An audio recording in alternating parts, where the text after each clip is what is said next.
Welcome to Flix Revolution, the official show of the Austin Revolution Film Festival. Now, your host, James Christopher.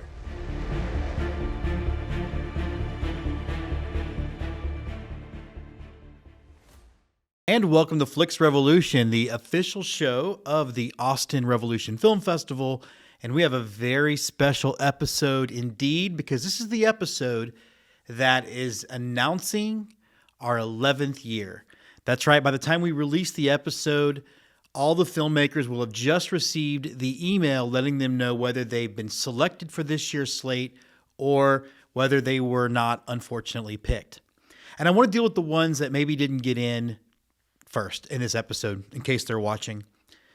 Look, when we say that it comes down to fit, that's really what it is. And I know that people think it's an excuse, it's a cop-out, but really and truly, as a slate comes together, it kind of takes on a life of its own. And you want to make sure that you have things that are different enough to create variety, but all have a vibe that's moving in a single direction. I know that's hard to pin down, and I know that it can be an answer that's maybe not really well received if you were one of the ones who got the unfortunate notice. You know, I was a filmmaker for a long time. I definitely got way more no's than I got yeses.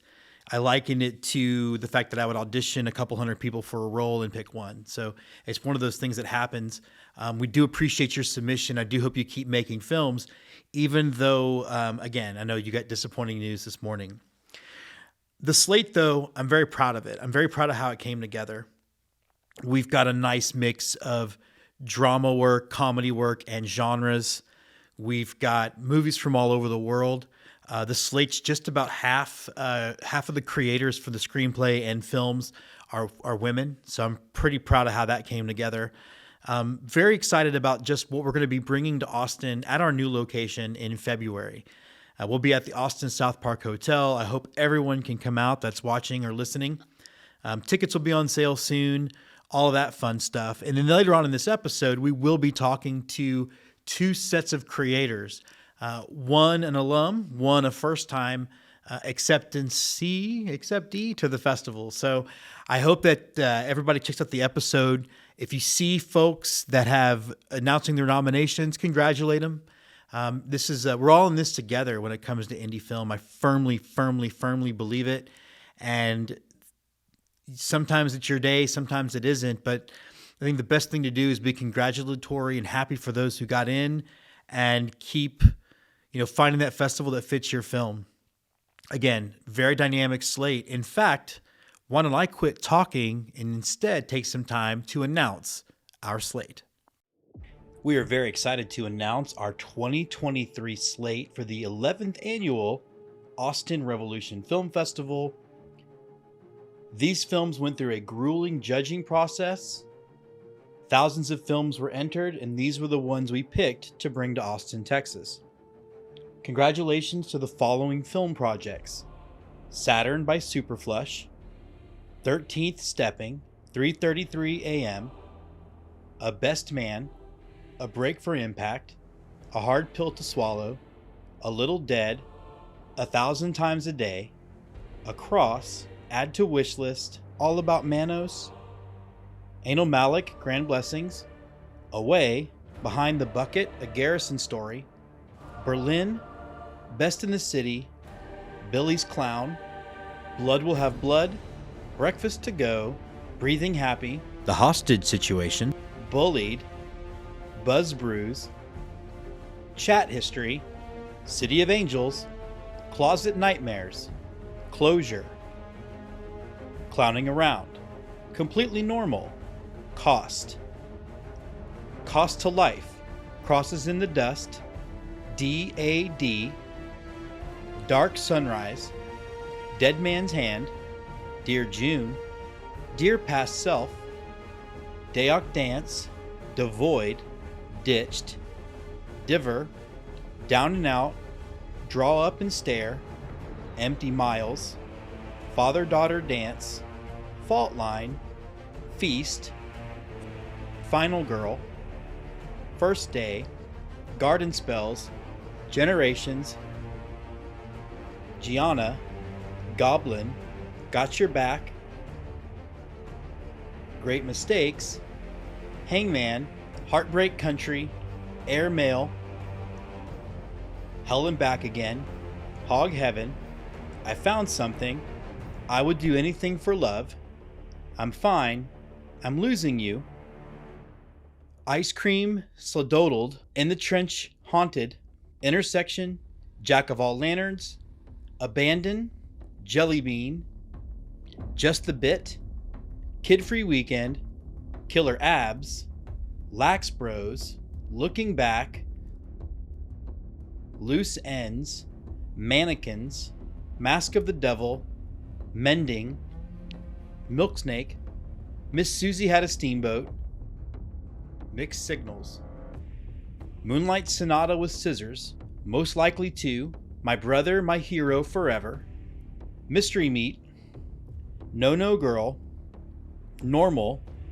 Not Approved for Cancer Treatment, Overdue, Parents, Parlay the Hard Way, Partner, Penny, Pete and Repeat, Pulling the Plug on Mom, Purgatory, Robot, Roots of Fire, Sacrificius, Power of Prayer, Sfornato, Short-Term Solution, Siren, Social Media Virgin, Spaceman, Spectral Wind, Split Second, Stacked, Strings, Sunset at Dry Creek, Surface Deep, Syntax, Ta-da!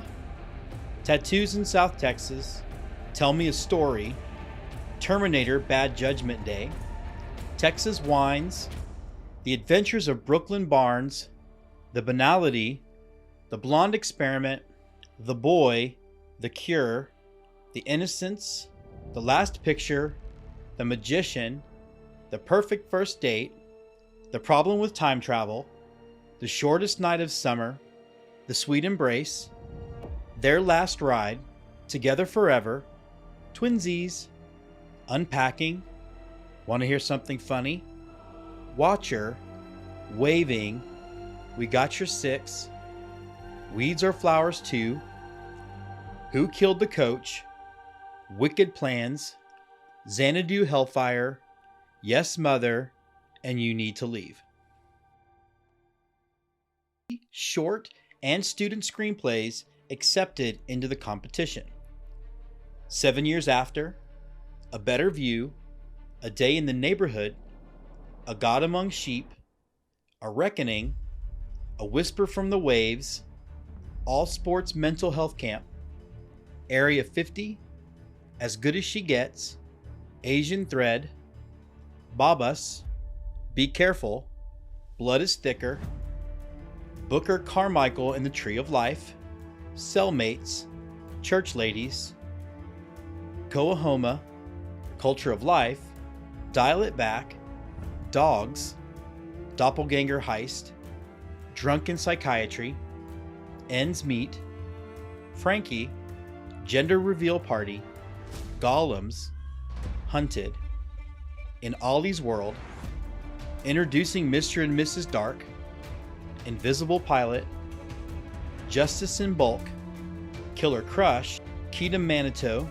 Land of Tornadoes, Leaving Needle Springs, Light Sleeper, Log, Lottery, Lovely Big Buffalo, Married with Friends, Mayday, Mike Goes Fishing, Mr. DIY, Neathport Talbot, Nestle Road, Paul Mama, Orsini, PTSD, Pundits, Purgatory is a Grocery Store, Rebels Without a Clause, Reflection, Revolutionary Anna, Rumors, Scarred, Screams of the Silent, Screeners, Simplify, Stars Won't You Hide Me, Stepmother Dearest, Stiletto, Still, Suspension, Italian, The Adventures of Sockman and the Tunnel of Doom, The Break-In, The Lookout, The Prince of Walgrove Manor,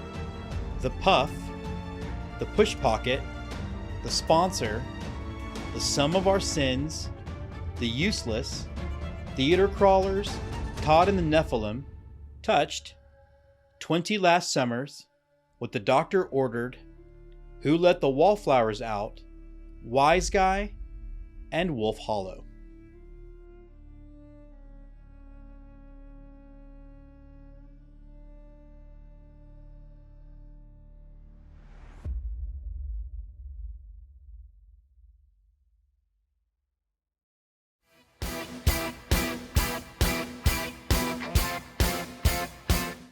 So we're excited to welcome to Flix Revolution, Courtney Sposato and Mark Sposato. They are a husband and wife directing team, ARFF alums, and they're bringing the new short, I'm Losing You, to the festival in February. How you guys doing?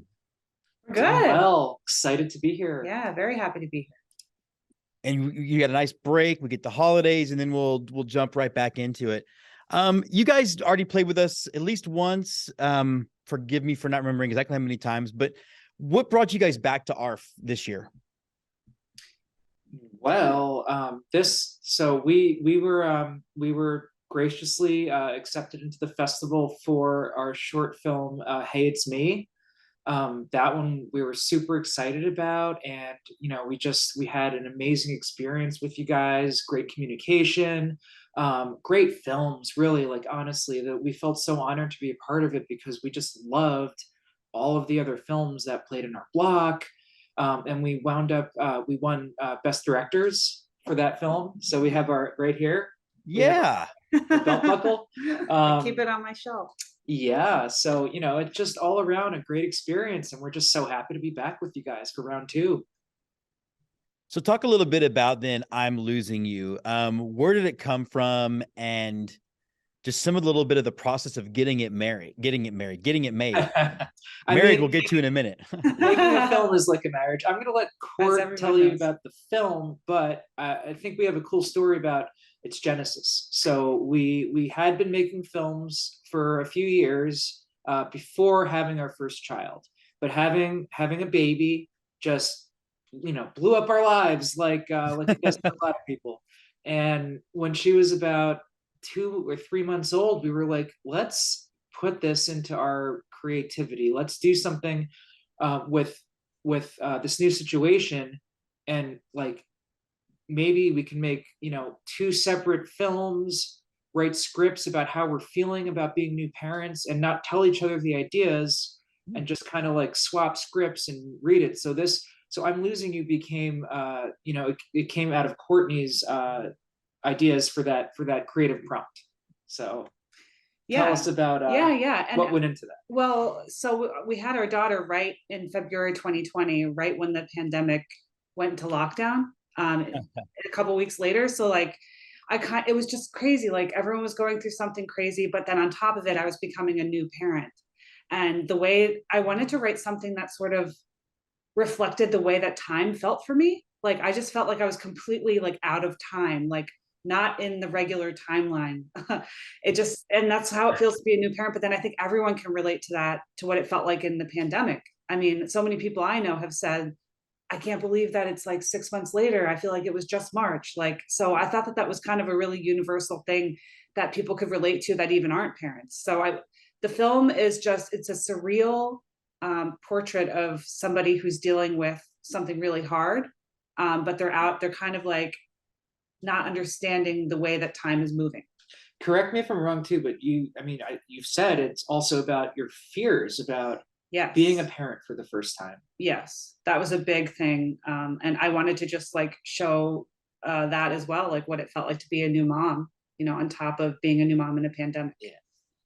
Yeah, it's interesting because my daughter also had a baby during the pandemic, and the whole thing was weird. Like, I think it was actually part of our welcome email last year that we were getting ready to go see her for the first time because of the whole way the way the pandemic worked out. Yeah. So Courtney, you wrote this one. Whenever you guys start to direct and it's time to kind of start to tear things apart and put it back together again, not as a writer, as a director, are you guys able to distance yourselves from the project, and how much do you rely on each other when it's time to start making some of those decisions? Yeah, I mean, I think once it's time to direct, we we work on the shot list together, but then when we kind of diverge is actually on set. So like I'll be focused on, you know, the camera and the shots, and Mark will be focused on working with the actors. And it doesn't mean that we don't both do both, but it's kind of like that's our focus so that nothing kind of falls through the cracks. So that's kind of how we found that things work really well for us as a duo.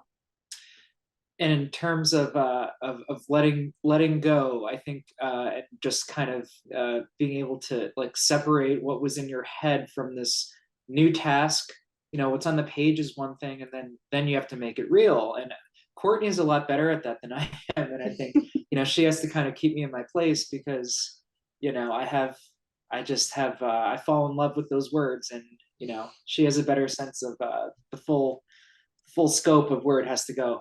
Yeah, and I think because I'm an editor as my day job, so I kind of see that all the time. Like once you write something, it's a totally different thing in the edit. Like the edit is the final rewrite, is what they say. So I'm much easier of letting go and letting it become what it is in that phase versus what I imagined it to be when I wrote it.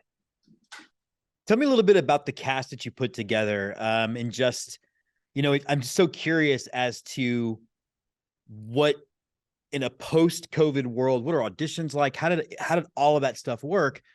Because I mean, of course, you guys are in New York, which was always more closed down than we were. How was that process to find actors and to get a cast together? Yeah, that's a really good question. So I wrote it with a friend of mine in mind as the lead. So I always knew that I was going to use her. She was in one of our first short film that we directed together. And then I was like, I really wanted somebody, and since it's remote, it actually opened up a lot of possibilities to work with people that we haven't worked with before. So we have a casting agent friend who reached out to Natasha Lyonne's people, and we're like, hey, we have this voiceover thing. We can do it really quickly whenever works for you. We can dial in on Zoom, and you can be in a booth in LA. We'll be in New York. And that's what we did. And it was like super streamlined, actually. Like, and with Catherine Daddario, she plays another supporting character. It was the same thing. I actually mailed her, I dropped off a GoPro and audio equipment for her. And just like, I made this like document of how to set it all up, and I walked her through it on a Zoom. And then we did like a live recording. So the actors could actually play off each other. So I set it all up where she's on Zoom, the other actress is in LA on Zoom, Catherine's in New York, and we're watching on a third monitor on Zoom. And it was just, they're recording at their homes. So it was cool. It was like a really new way of doing things, but it actually worked really well. Yeah. And there were those shots that were on screen, but then there were like a few other shots that were like in a wide open field. And we had like an LA crew that we were directing from New York. Technology is insane because like, wow, I'm just like blown away. You never have to leave your house. No, it was really amazing. We directed like from one room. It was just so weird, but cool to know you can do it that way. But I think we're both eager to get back on set. Yeah, big time. But we hooked up with this amazing DP in LA, and he went out and shot, and he had us on his FaceTime, and we could see what he was doing. And for those shots that are the exterior landscape shots. That's just, again, I'm blown away with the ingenuity that takes. I would have just taken a knee on the whole year and then figured things out. I mean, I did, I guess, take a knee on the whole year. How's the festival doing? Like work? I mean, obviously you're gonna be able to see it in ARFF in February. How's it done on the festival circuit so far, and where can other people see it next? Yeah, it's done really well. It premiered at CineQuest this past year. And then it played Genre Blast, and our lead actress won Best Actress. Yeah. Montclair, which was great. A great festival. We had a packed screening and sold out screening. Yeah, very, very exciting. Played on a huge screen. So much fun. Yeah, we've gotten such a. I was, a little nervous about how people would respond to this because it's very weird, and it's also like very, very personal and sad, but in like a dark way.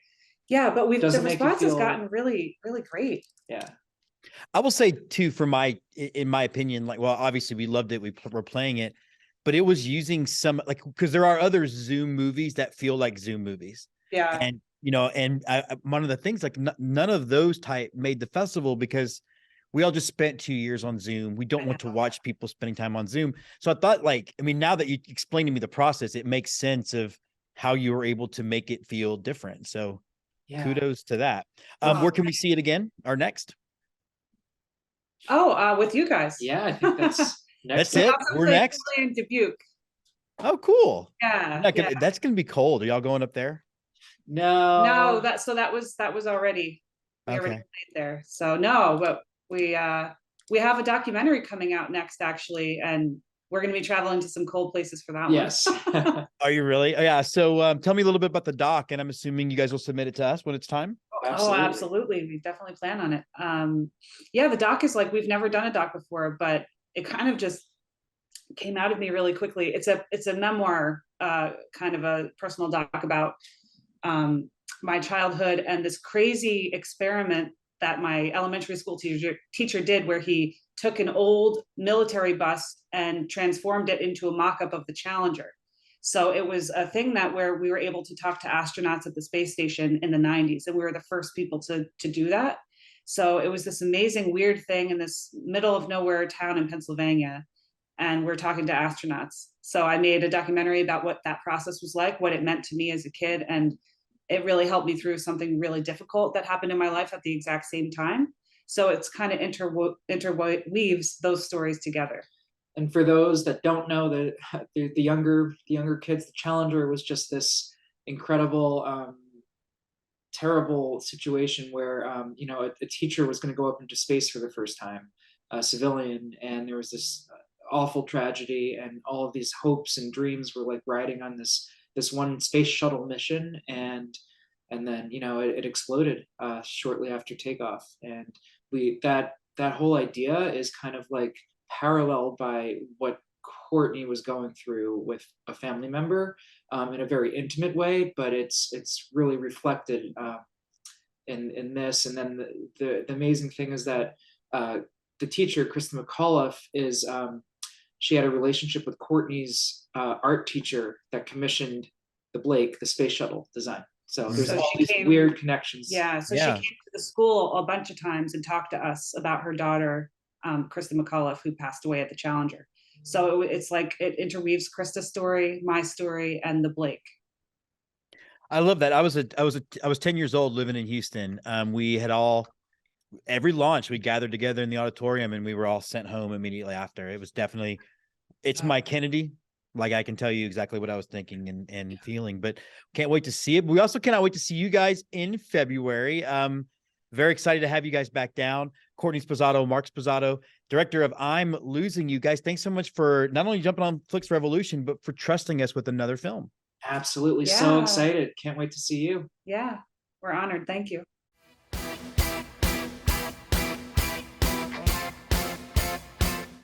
So we're excited to welcome on Flix Revolution, one of our accepted filmmakers, Brett Scheske, with the documentary Stacked. First of all, Brett, congratulations. How's it going? Good, man. Appreciate it. Excited to have somebody like our film. I mean, that's exciting for us. We're relatively new to the documentary world, so it's a big deal for us. Well, let's talk a little bit about the story. So it's about the 1999 Sturgis baseball team, considered one of the best baseball teams ever in Southwest Michigan. Are you a baseball fan? How did you find this? How did you find the story in the first place? So yeah, I'd consider myself a pretty big baseball fan. I was actually at that game that the documentary is on because my brother played shortstop for Sturgis. I'm actually from Sturgis as well. So, I mean, the story is near and dear to me. Just being at that game as a 12-year-old, it was incredible. I mean, the experience was incredible. It seemed like I was at a major league game. And, once I started doing dabbling into filmmaking, I thought, man, this is a really good story. And I remember it quite a bit, but digging into the details of it, finding, both sides of the story. You have Sturgis, who obviously won that game, but then you have Pinconning, who lost it. And once you see the documentary, you'll see the fashion they lost it in. I always wondered how they reacted to that. Even as a 12-year-old, we were happy as Sturgis fans that we won the game, but how did Pinconning handle that maybe life-changing moment? So no, I mean, that's how the story happened. That's how we, it's always been near and dear to me. And I finally got a chance to to make something of it, and go back in time and dig up footage and interview players and coaches. And some wanted to talk about it, some didn't want to talk about it. It was quite the roller coaster. Well, let's talk about that filmmaking process then. And going back first to doing all the sort of talking to the people post the game. We'll get to the finding the footage in the first place. I can't imagine that was easy either. But what was the general reaction? How did winners feel about it to this day versus how the team that dropped it, did it change their life in a positive or negative way that you could tell? Yeah, so it's very emotional on both sides, which is a filmmaker's dream, obviously. It just emotions. So even for me, I didn't get too emotional. I was so into it, I didn't get too emotional. But I interviewed my dad in it because my dad was a little league coach for my brother and I. He was part of the Sturgis program. He got all choked up about it. But the most interesting thing, and which I think makes the documentary, is getting the losers, if you will, their viewpoint, their side of the story, the emotions that, I had a couple of the guys going into it tell me once I interviewed them that this was closure for them. This was 22, 20, 23 years later. And they said this is closure because Pinconning lost that game, and a lot of them graduated. They didn't see each other after that for a long time. They didn't get a chance to celebrate how good of a season they really had. It was, they lost the game, the fashion they lost it in sucked, and baseball's done. And it took me about a year before I actually was able to get a player to agree to interview for this. So a little more backstory. I called Pinconning's coach. He was the first person I reached out to. His name is Rick Rudrow. He's a legendary coach, played for the Yankees, their farm system team. That 1980s, 1990s Bobby Knight aesthetic as a coach too. So, in this day and age, I'm not sure he'd make it just because right. of how everything's publicized, And I called him, I left a voicemail, didn't respond for about a week. So I'm like, I don't want to harass this guy, but I'm going to call him one more time. Called him, got his wife on the phone, and I said, my name is Brett Scheske. I'm a filmmaker from Sturgis. And she said, yeah, we got your message. He doesn't want anything to do with this. I'm not sure anyone from Pinconning would want anything to do with this. And so I left it at that. And, my job was done at that point, and players tried talking him into it, to be in it. And he just, one of those things that's it meant so much to him that he just can't even talk about it to this day. And for me, I'm not judging the guy either way. That's totally his choice. But that aspect of the documentary I find fascinating. And that's one thing I wish we could have dug into even more. But when you don't get access from somebody, I'm not the type that keep pressing buttons. So I didn't. One of my former colleagues was the pitcher of record in the Buckner game. Mm. He doesn't talk about that either. So I definitely can understand and appreciate it. Going through the raw footage, I mean, between interview stuff and then obviously all the B-roll that you guys found. First of all, where did you source most of it, and how long was sort of your assembly before you really got it down to the 70-minute runtime? So even before we go into that footage, like backstory on this is, my company Hype Brand Management, we do a lot of social media content. We do a lot of television commercials, and this was our first feature-length documentary. And this was supposed to be a 5-minute, we call it a hype video for the Sturgis Public School System. We have a contract with them every year. We do 3 or 4 videos. Yeah. And their sports programs haven't been fantastic, and they wanted a sports video. So I said, why not, instead of focusing on current athletes, let's dig into like past champions and try motivating kids. So let's do this 99 team. And it was supposed to be 5 minutes long. And once I started interviewing the players and coaches, I realized there was more to the story, and it turned into a feature-length documentary. And part of that was, once we found footage of the final play, and I'm going to tease the final play because, this documentary, I think, it grabs you, but definitely as you get into it and you get into the final game and you get into the final play and you actually get to see this footage, for me, that was the funnest part. Not just finding that footage, but watching it over and over again. I think people who watch this will appreciate it. But no, so we spent at least 6 months to a year getting footage of as many angles as we could. MHSAA, which is Michigan High School Athletic Association, was not recording any of the state finals games in 1999. They started in 2000. Oh, wow. Reached out to them. They didn't have any. So one of the pin counting players I connected with, I had him, I was like, man, this is gonna be tough for you, but can you ask parents and see if they have footage of the final play, the final game? And we had a couple angles of the final play, which is very important, but nothing that was great. Literally about 2 weeks before we cut the final version of the documentary, I get a phone call from Matt Gorski. He actually was a second baseman for pin counting. And he says, hey, check your email. You have to see this. And sure enough, it was crystal clear, as high definition as it gets in 1999, footage wise, of the final play of the game. And I wish we had cameras in our studio of my reaction, my business partner's reaction, or cinematographer's reaction. We were going crazy. And that actually wasn't just that play, it was the entire game from the complete other side of the field. So yeah, 6 months to a year to find all that. Production time. I mean, we worked on this on and off for 2 years because we had other things we had to do. I mean, this wasn't, our budget for this was very, very minimal to say the least. So one of the things I always ask documentary filmmakers, because I am not a documentary filmmaker, the concept of having all this footage and then finding the story, did any of it change? Did any of your decisions on how to approach the movie change as you were into the edit? Oh, absolutely. We didn't, when we couldn't get into pin counting, when we couldn't, break that door down, it was just going to be this little hype video on Sturgis, right? It was going to be Sturgis won. These are the glory days, which would be cool, especially for the city of Sturgis. But from a universal appeal, right? I mean, this is just going to be a rah-rah video. This isn't going to be a feature-length documentary. And I had a 30-minute version cut, all Sturgis. Got a phone call from Gorski, who said, "Hey, I want to be in this documentary. I'm gonna rally the troops, and I'm gonna get 10 guys to be in this from pin counting." And once that happened, I was like, yeah, my edit completely changed. It turned into, it gave me a story now. This wasn't just, hey, Sturgis was good at baseball back in 1999 and they won it all. This was a, holy crap, here's the game. Here's how the guys who lost reacted to it, and they all want to watch the final play on camera. They're going to let us do that, and they're going to talk about it.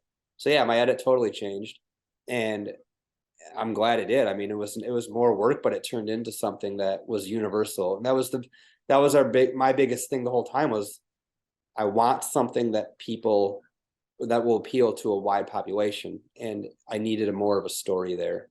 And we got it to a point. It could have, in my opinion, it could have been better if we could have gotten the head coach in this. It would have added another layer to it. But again, time is money, as you say. We didn't have enough time to do that, and I didn't want to bang on his door anymore. So no, I think that's awesome and shows you a lot of integrity on your part to let it lie, because he wanted to let it lie.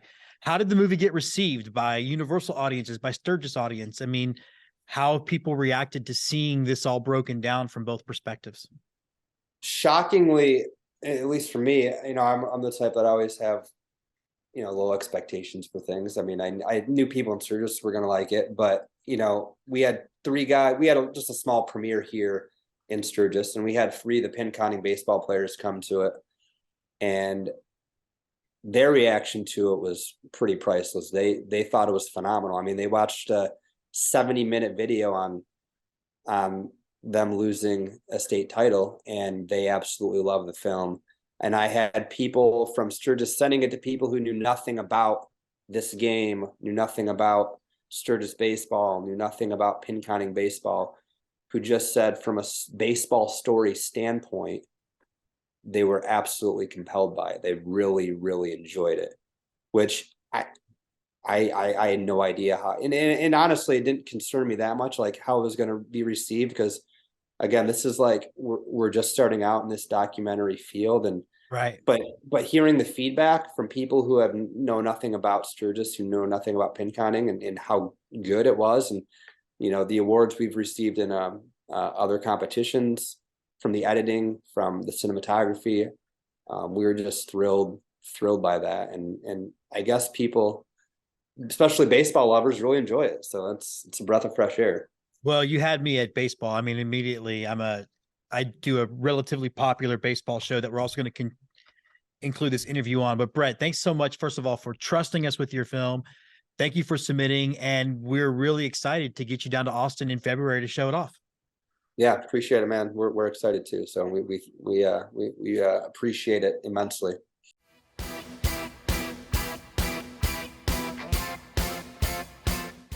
So that does wrap up this episode of Flix Revolution. But before we get out of here, you'll notice I've got the Ghostbusters Christmas sweater on. We are getting closer and closer to Christmas. And I want to talk a little bit about some of my favorite Christmas comedies. You can have a lot of different kinds of Christmas movies. And in fact, I had my Film One students all pitch a Christmas movie following the genre tropes of a genre of their choice. Now, these are all high school kids. They all picked horror movies. And in fact, one of my students is Jewish, so they did a Hanukkah movie, and it was like 8 Killer Nights or something like that, which I definitely want to see made. But look, you can have an inspirational Christmas movie. You can have a romantic comedy. Like I'm obviously have talked on this show before about being a big fan of Hallmark movies. You can have horror movies. Violent Night, for example, kind of a horror comedy, action comedy, I guess. A lot of fun, by the way. Violent Night. Definitely enjoyed it. Next episode, we're going to be talking about It's a Wonderful Life, which is sort of seen as the primo Christmas movie. But Christmas movies are also a time to laugh, to recognize that sometimes life is hard. And I wanted to share with you 5 Christmas comedies that I really, really love. And I'll begin with Christmas Vacation, which is also coincidentally my favorite Christmas movie of all time. I love this movie specifically, or especially when you compare it to European Vacation, the vacation movie that came before it, which was really bad, and everything was bad. The writing was bad. The casting of the kids was bad. So when I went to see Christmas Vacation, I didn't really know what to expect, and I didn't expect to walk out to the kind of movie. It was one of the first movies where I'd seen it a few times in one weekend. I was in. It's highly quotable. I'm sure everybody's seen it. And I go back and forth in my head over which is the better vacation movie, this one, the Christmas Vacation, or the original. Again, here's one of my favorite moments from Christmas Vacation. Where do you think you're going? Nobody's leaving. Nobody's walking out on this fun, old-fashioned family Christmas. No, we're all in this together. This is a full-blown 4-alarm holiday emergency here. We're gonna press on, and we're gonna have the happiest Christmas since Bing Crosby tap danced with Danny fucking Kaye. And when Santa squeezes his fat white ass down that chimney tonight, he's gonna find the jolliest bunch of assholes this side of the nut house. Now, Four Christmases is a movie that I discovered actually relatively recently, maybe in the last 5 years. I don't know how I missed it. I don't know why I didn't run out and see it when it came out. It's delightful. It's hilarious. It's got Vince Vaughn doing his thing, but in this case, he's got Reese Witherspoon, who's kind of matching him blow for blow, and the way the comedy rolls out of that movie. It takes something that we can all experience. We've all appreciated the challenge that it can be to doing multiple Christmases on one day. We didn't have to do 4 of them, thank God. And now that I don't live in Houston, I don't have to do more than one. But it takes that normal family dramatic dynamic and just amplifies it to 11. It's got great supporting cast: Mary Steenburgen, Robert Duvall, Favreau, Tim McGraw, and speaking of country legends, Dwight Yoakam. If you haven't seen Four Christmases, maybe you were over Vince Vaughn's shtick for a while, highly recommend checking it out. No flights are coming in and no flights are going out. This isn't happening.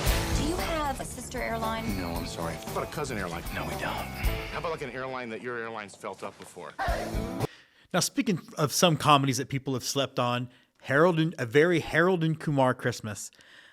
Saw this in theaters a couple of times when they were playing up the 3D thing, which was very, very hilarious just in and of itself. But it's a Harold and Kumar movie, so it's raunchy. It's a little wrong. My favorite scene is in when they're in the White Castle and they're comparing Judaism to being a Christian. You have to be in the right mind for it. You have to be in the right mood for it. I mean, you have to be in the right mood for it to see a penis stuck to a pole, Christmas Story style, and you have to be excited to see claymation penises. If you can do those things, then Harold and Kumar Christmas is for you.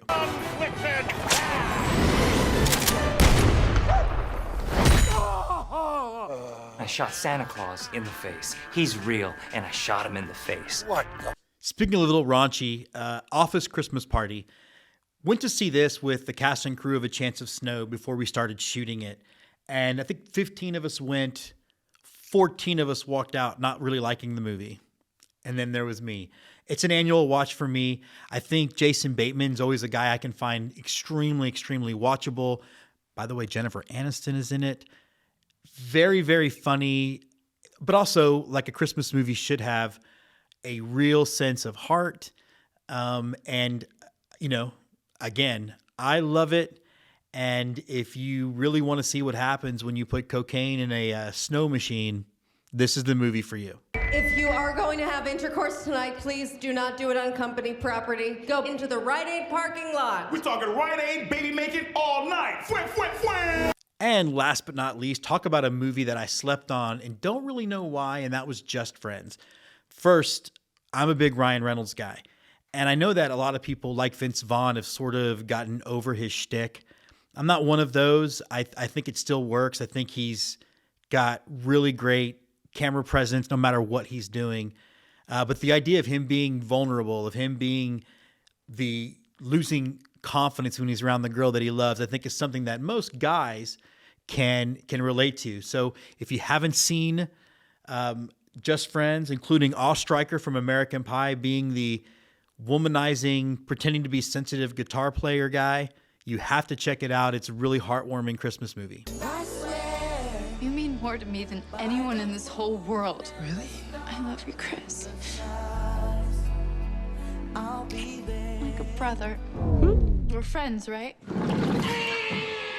So again, that does wrap up this episode of Flix Revolution. Congrats to all of the members of the Austin Revolution Film Festival who were accepted into this festival. A lot more about these films coming your way. But until then, we'll be back next week to talk one of the greatest Christmas movies of all time. Y'all keep shooting. Flix Revolution is produced by Twitchy Dolphin Media and joins Let's Get To, Go Go Astros, and Yell Fight Suey as part of the Twitchy Dolphin Media Network.